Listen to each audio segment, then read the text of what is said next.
Hey guys, we're going to talk about what happens when we don't face up. We're going to talk about this from an attacking standpoint, and we're going to talk about it from a defending standpoint.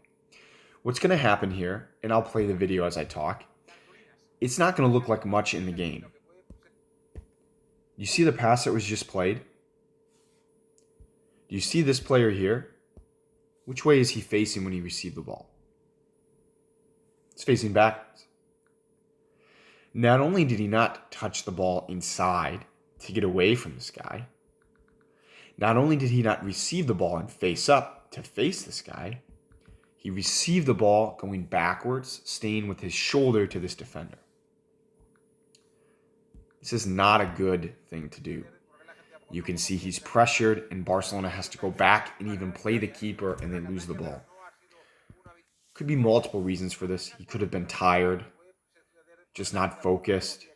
But this is what happens when you don't face up when you receive the ball, or push the ball inside when you receive the ball.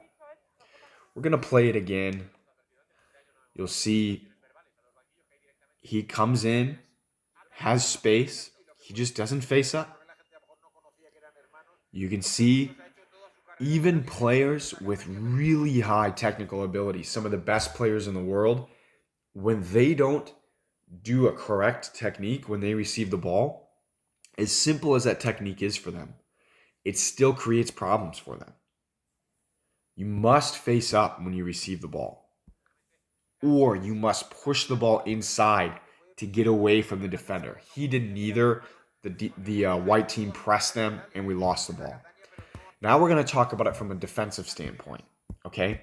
You can see here the white team is in a 1-2-1 defensive formation, which basically means it's a mix of man-to-man and zone.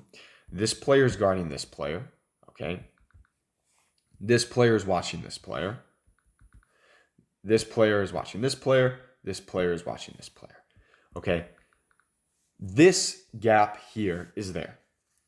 Now, why is the white team not closing this space before the ball is played? Because before the ball is played, this player can make a decision.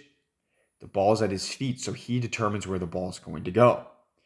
If this player steps high and pressures this guy immediately, then where do you think the ball could be played? In behind that.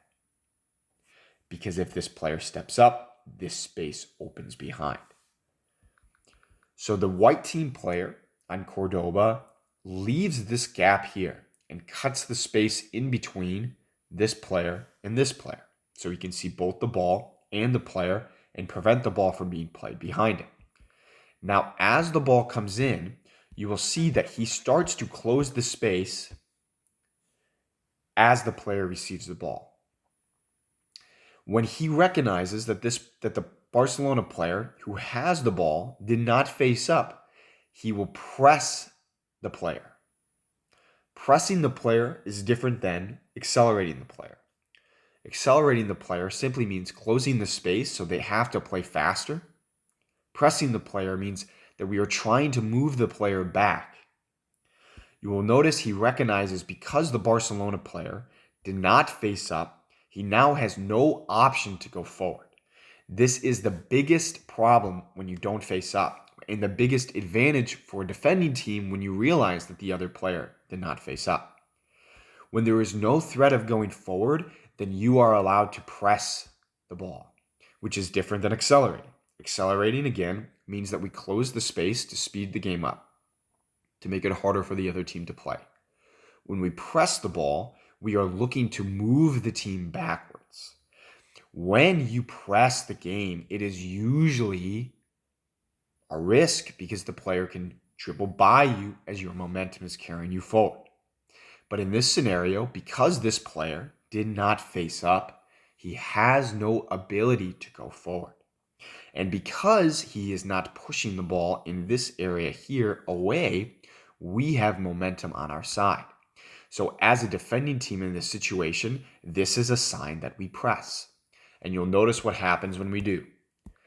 We press the game, looking to win the ball. Ball goes to the goalkeeper and out of bounds.